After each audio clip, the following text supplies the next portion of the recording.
Students and welcome to my channel. आज मैं आपको जिस एग्ज़ाम के बारे में बताने जा रही हूँ उसका नाम है KVPY किशोर वैज्ञानिक प्रोत्साहन योजना। ये स्कॉलरशिप प्रोग्राम उन स्टूडेंट्स के लिए है जिनका आगे रिसर्च में जाने का इंटरेस्ट है।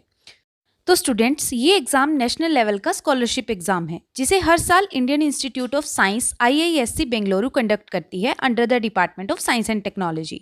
अब इस एग्ज़ाम का मेन ऑब्जेक्टिव क्या है?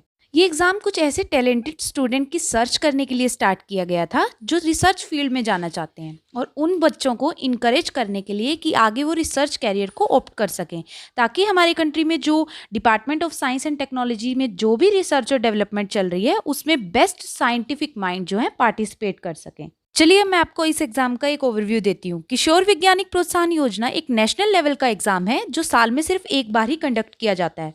इस एग्ज़ाम के आपको एप्लीकेशन फॉर्म ऑनलाइन मिल जाएंगे इसकी ऑफिशियल वेबसाइट से, और ये एग्ज़ाम भी ऑनलाइन ही कंडक्ट किया जाता है। 3 घंटे का आपके पास टाइम होता है, चाहे आप इंग्लिश में दें चाहे हिंदी में। इसकी एप्लीकेशन फ़ी भी जनरल OBC कैंडिडेट के लिए 1000 रुपीज़ है और SC ST और PWD के लिए 500 रुपीज़ है। चलिए स्टूडेंट्स, अब बात करते हैं इस एग्जाम के एलिजिबिलिटी क्राइटेरिया की। तो इसे 3 तरह के स्टूडेंट दे सकते हैं, जिस बेस पे इसे 3 स्ट्रीम में डिवाइड किया है, स्ट्रीम SA, SX और SB। तो सबसे पहले बात करते हैं स्ट्रीम SA के एलिजिबिलिटी क्राइटेरिया की। तो अगर आप क्लास 11th के स्टूडेंट हैं, इस ईयर में आप क्लास 11th में हुए हैं, तो आप ये एग्ज़ाम दे सकते हैं।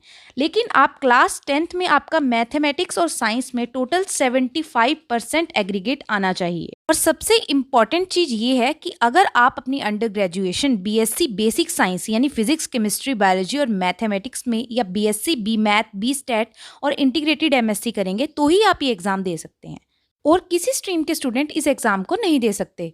तो चलिए अब बात करते हैं कि स्ट्रीम SX में कौन कौन से स्टूडेंट अपीयर हो सकते हैं। तो जो स्टूडेंट क्लास 12th के हैं और जिनका 10th में मिनिमम मैथमेटिक्स और साइंस में एग्रीगेट 75% आया है, और आगे भी जो BSc बेसिक साइंस में अपनी अंडर ग्रेजुएशन करना चाहते हैं, या BS B math, B stat और इंटीग्रेटेड MSc करना चाहते हैं, वो स्टूडेंट इस एग्जाम को दे सकते हैं। अब बात करते हैं कि स्ट्रीम SB में कौन कौन से स्टूडेंट अपीयर हो सकते हैं। तो जो स्टूडेंट अपने अंडर ग्रेजुएशन के फर्स्ट ईयर में है और जितने भी कोर्सेज मैंने आपको पहले बताए हैं वो कोर्स में अगर इन्वॉल्व हैं, और अगर उनका +2 में साइंस सब्जेक्ट में एग्रीगेट 60% मिनिमम है, तो वो स्टूडेंट इस वाले एग्ज़ाम में अपीयर हो सकते हैं। तो चलिए अब जान लेते हैं कि कौन कौन सी स्ट्रीम के अंडर ग्रेजुएशन के स्टूडेंट स्ट्रीम SB वाले एग्जाम को दे सकते हैं। तो अगर आप under graduation applied physics, bio informatics, biotechnology, biochemistry, biomedical science, cell biology, chemistry, ecology, environmental science, physics, mathematics, microbiology, molecular biology, neuro science, physiology, marine biology, human biology, genetics में कर रहे हैं, तो आप स्ट्रीम SB के exam में appear हो सकते हैं। इनके अलावा अगर आप किसी और डिग्री में अपनी अंडर ग्रेजुएशन कर रहे हैं, तो आप KVPY स्कॉलरशिप प्रोग्राम के लिए एलिजिबल नहीं हैं। एक इम्पॉर्टेंट चीज़ जो आपको याद रखनी है कि अगर आप किसी भी लेवल पे अपनी इस UG डिग्री को छोड़ देते हैं, तो आप KVPY स्कॉलरशिप प्रोग्राम से भी बाहर हो जाएंगे। चलिए स्टूडेंट्स, अब बात करते हैं इस एग्ज़ाम के सिलेबस की। ये एग्ज़ाम बेसिकली आपके 4 important subject physics, chemistry, mathematics और बायोलॉजी से ही आता है। और अगर आप स्ट्रीम SA में अपीयर हो रहे हैं तो 11th लेवल के क्वेश्चंस आएंगे। अगर स्ट्रीम SX और SB में अपीयर हो रहे हैं तो 12th लेवल के मैथमेटिक्स एंड साइंस के क्वेश्चन इस एग्ज़ाम में आपसे पूछे जाएंगे। तो चलिए पता करते हैं एग्जाम का पैटर्न कैसा होगा। अगर तो आप SA स्ट्रीम से एग्जाम दे रहे हैं तो टोटल 80 क्वेश्चंस होंगे आपके क्वेश्चन पेपर में। अगर आप SB या SX से दे रहे हैं तो टोटल 120 क्वेश्चंस आपसे पूछे जाएंगे। तीनों ही स्ट्रीम में जो एग्जाम है वो 2 पार्ट्स में डिवाइड होगा, पार्ट 1 एंड पार्ट 2। क्वेश्चंस आपसे पूछे जाएंगे वो MCQ टाइप्स होंगे, यानी आपको 4 ऑप्शंस में से एक करेक्ट ऑप्शन चूज करना है, और नेगेटिव मार्किंग भी होगी तीनों ही स्ट्रीम में। पार्ट 1 में 0.25 और पार्ट 2 में 0.5 नेगेटिव मार्किंग की जाएगी। तो चलिए स्टूडेंट्स, अब बात करते हैं कि इस एग्जाम की मार्किंग स्कीम कैसे होगी। तो अभी मैंने आपको बताया था कि ये एग्जाम 2 पार्ट्स में डिवाइड होगा। तो सबसे पहले बात करेंगे SA स्ट्रीम वाले स्टूडेंट्स के लिए। आपका जो एग्जाम होगा उसमें पार्ट 1 60 मार्क्स का होगा और पार्ट 2 40 मार्क्स का होगा। सब्जेक्ट 4 होंगे, मैथमेटिक्स, बायोलॉजी, फिजिक्स और केमिस्ट्री, जिनसे क्वेश्चन 15 क्वेश्चन आएंगे हर सब्जेक्ट से 1 मार्क्स के। तो टोटल 60 मार्क्स का पार्ट 1, और पार्ट 2 में इन्हीं 4 सब्जेक्ट से 5 क्वेश्चन आएंगे 2 मार्क्स ईच के, तो टोटल 40 मार्क्स।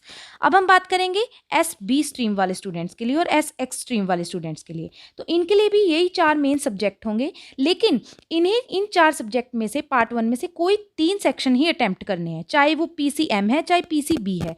20 क्वेश्चन हर एक सेक्शन से पूछे जाएंगे, 1 मार्क्स का ईच होगा, तो टोटल 60 मार्क्स हो जाएंगे।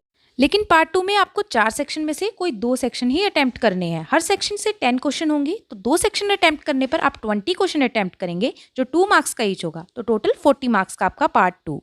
तो स्टूडेंट, अगर आप इस एग्जाम को क्लियर कर लेते हैं तो आप एलिजिबल हो जाते हैं फाइनल इंटरव्यू के लिए। और जो आपका फाइनल एडमिशन होगा वो बेस्ड होगा इस एप्टीट्यूड टेस्ट पे और इंटरव्यू पे। 75% एप्टीट्यूड टेस्ट पे और 25% आपके इंटरव्यू पे। तो जो इंटरव्यू होता है वो लास्ट स्टेज और फाइनल राउंड होता है। जैसे ही एप्टीट्यूड टेस्ट के रिजल्ट आ जाते हैं, स्टूडेंट्स को इंटरव्यू के लिए बुलाया जाता है। तो स्टूडेंट्स को क्या क्या लेके जाना होता है? तो आपको इंटरव्यू में अपने साथ application form, interview call letter, attested copy of marks card, caste certificate, medical certificate, self appraisal form, study certificate form और टीचर रिकमेंडेशन फॉर्म अपने साथ लेके जाना होता है। अब मैं आपको इस एग्जाम की बेसिक जर्नल कट ऑफ बता देती हूँ। तो जर्नल ओबीसी कैंडिडेट्स के लिए एससी स्ट्रीम में 43 to 47 के अराउंड कट ऑफ जाती है, और एसएक्स के लिए 43 to 50 के अराउंड, और एसबी के लिए 50 to 60 के अराउंड। इन एससी, एसटी और पीडब्ल्यूडी कैंडिडेट्स के लिए स्ट्रीम एससी में 30 to 34 कट ऑफ जाती है, स्ट्रीम एसएक्स में 30 to 35, स्ट्रीम एसबी में 40 to 45 जर्नल कट ऑफ जाती है।